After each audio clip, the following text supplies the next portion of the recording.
There's a lot to think of at this time of year, and this is the time of year that we reflect back on the year that was, and we take a look at what we're looking forward to or what changes we want to make in the year to come.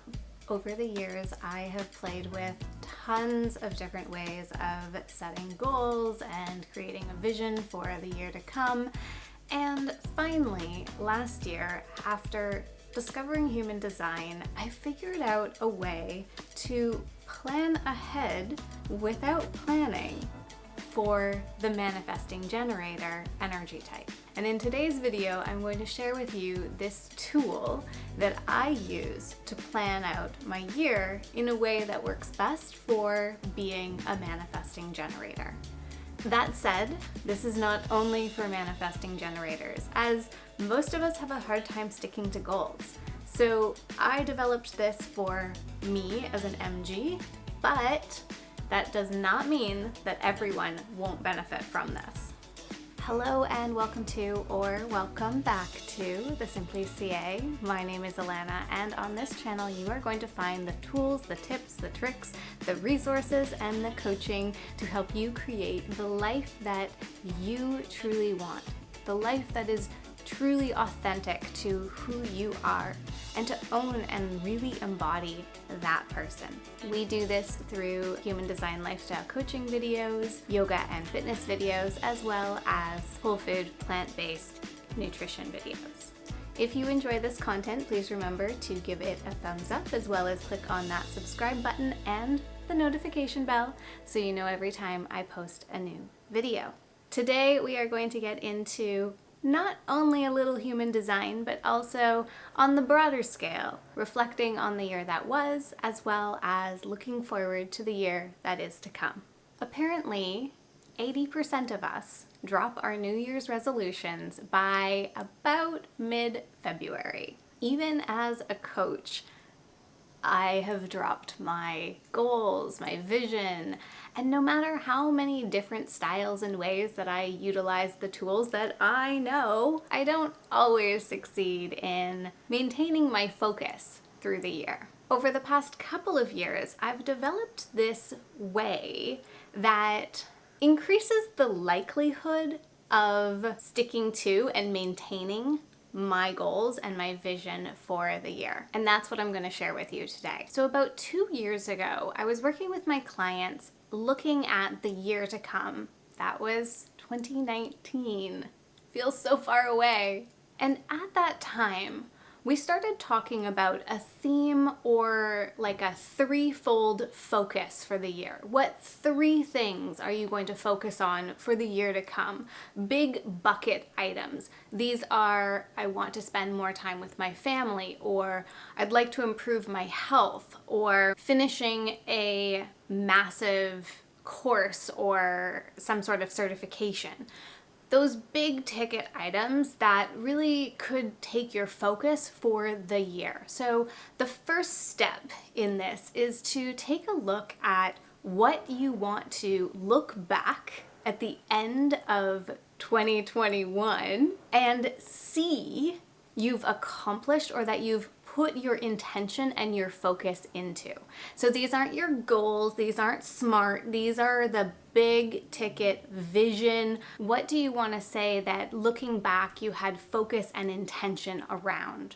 Okay, I got a little ahead of myself. The first step is actually to reflect back on the current year, take a look at what took your time that you kind of didn't want to, and where you really enjoyed yourself. So what really excited you and lifted you up and gave you oomph and drive and excitement in 2020. And yeah, I know, I'm saying that about 2020 because I guess that there is probably some stuff that was positive. No matter how hard 2020 was for a lot of people, I want to believe that there are little jewels, little gems, little bursts that existed for all of us in some way, shape, or form. So take a look back at 2020 first. And as you look back, look at both where your attention was averted from what you actually would have liked it to be focused on, and where you actually had joy and those gems of moments through the year. So that is the true first step. The second step is to take a look ahead of you to the end of 2021. Looking back on that year, what do you want to say that you have put your attention and your intention into? Okay, so far this is what every other goal setting, planning session is made up of. We reflect back and we look ahead. Here's where it differs. And I have a link in the description box so that you can get your own planning worksheet as we walk through that. So go ahead and click on that link in the description and get your planning worksheet. Now that you have your worksheet ready to go, you're gonna notice that the top of the worksheet has your focus and your theme. So this is what we looked at going forwards, projecting to the end of 2021. What is your focus for the year? When you look back, what did you have your attention and your awareness on? And what is your theme for the year? So the theme, quick side note, so the theme of the year really came about to me quite a few years back when I was on a trip to Nicaragua on a house building trip. And at the end of the house building section of the trip, we ended up at this lovely resort on the water, and we each got to make this My Intent little bracelet. You wouldn't know it because it's ripped, but that was kind of the point. Anyway, you get to put your word on the bracelet, and I spent so long trying to come up with the word that I wanted to look down at my wrist every single day for as long as this string lasted and see. And the word I came up with was consciousness. I thought of positive and negative connotations for tons of different words and landed with consciousness. So every day I would see this as my theme, as my awareness, and it was so impactful for me. It always brought me back to the present moment. So having a theme for the year, so as well as having those top 2 to 3 focused ideas or focuses of the year, I also love to have a theme for the year. Scooching down the page, you will now notice the difference in this planning system or this goal setting system than most typical goal setting systems. And the reason for that is I have broken the year out into a 6-week chunk. So every 6 weeks you have goals to focus on, to check off your list, and then at the end of those 6 weeks, if the goal is complete, you check it off and you're done. If the goal is not complete, it gives you an opportunity to reassess, where are you at now? Is there a reason that goal wasn't completed that is valuable? Or is there a reason that that goal wasn't completed because you got sidetracked with something else? So take a moment to reflect at the end of each 6 weeks and then move goals forwards if they're not completed. So you're not gonna fill out your entire year in one fell swoop. This isn't a year-long goal. This is a 6-week goal. So you look at these, and I've put 6 of each goals in that chunk because it depends on how long you take or how big those little check marks are. For example, last year I was working through my nutrition certification and my goals were to complete 1 chapter a week. So I had lots of goals that I was checking off through the beginning of the year in order to get myself to that completion stage. So not only does this give you a 6-week small, contained timeline, this also gives you the opportunity to get that dopamine hit every single time you check something off. This isn't a long-term goal that you can't see the end of. This is the short-term term, I've got this, I can do this. This is a bite-sized piece. Now, let's say you've got something pretty substantial happening, or you create a mid-year goal. If you've got something big that's happening in, we'll just call it June, then what you can do is you can work backwards and break down those pieces. So for my certification, I looked at how many chapters I had to complete, what the timeline was going to be, and when I wanted to complete it by.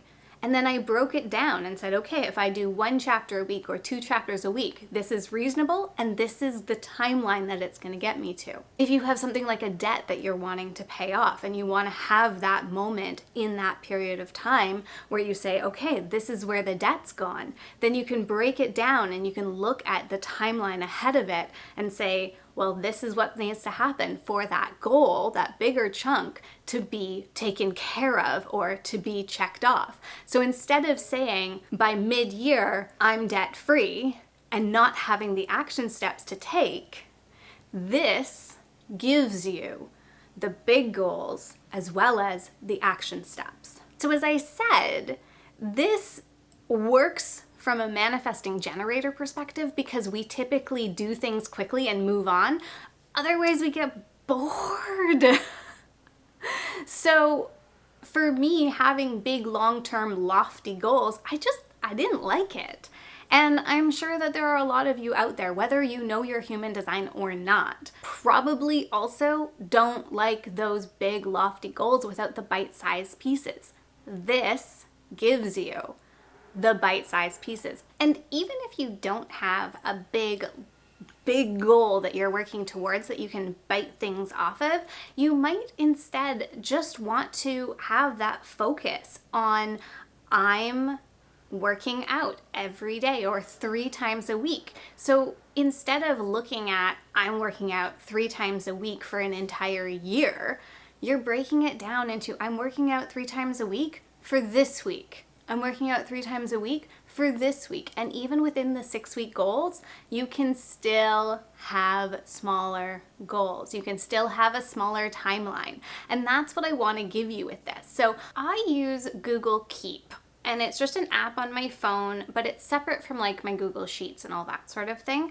And I break out the year into these 6-week timelines, and then within the 6-week timelines, I go through and I add in goals throughout the year. So if I have a short-term chunk, so for example, in 2020, I was really working on getting the beginning of 2020, I was focused on completing my nutrition certification. So I put in all of those goals. Then I knew that other things I wanted to do couldn't take over the place of those goals. So I moved them forwards in the timeline so that I could focus my intention on the certification, and then when that was complete, I was able to move on to additional goals future in the timeline. I was able to move on to those goals, but I wasn't forgetting them. So it kept me accountable for most of the year. And I am going to be honest, near the end of the year, I kind of fell off a little bit on my keeping up with it.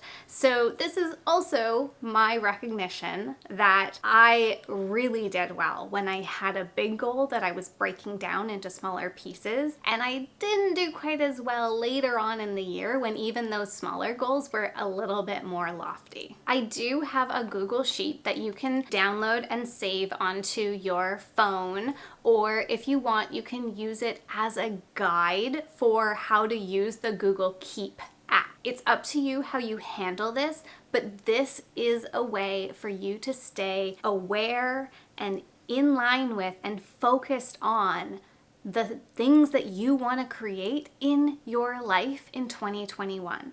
2020 has been a year, and it's had a lot of positives to it as well. I know it's had a lot of challenges. I know it keeps feeling like it hits us again and again and again. And I know that it has hit some of us much harder than others. Take a look back and notice where you weren't focusing your attention, where you wish you had focused some attention, what you want to accomplish in 2021. Take a look at the end of 2021, back on that year.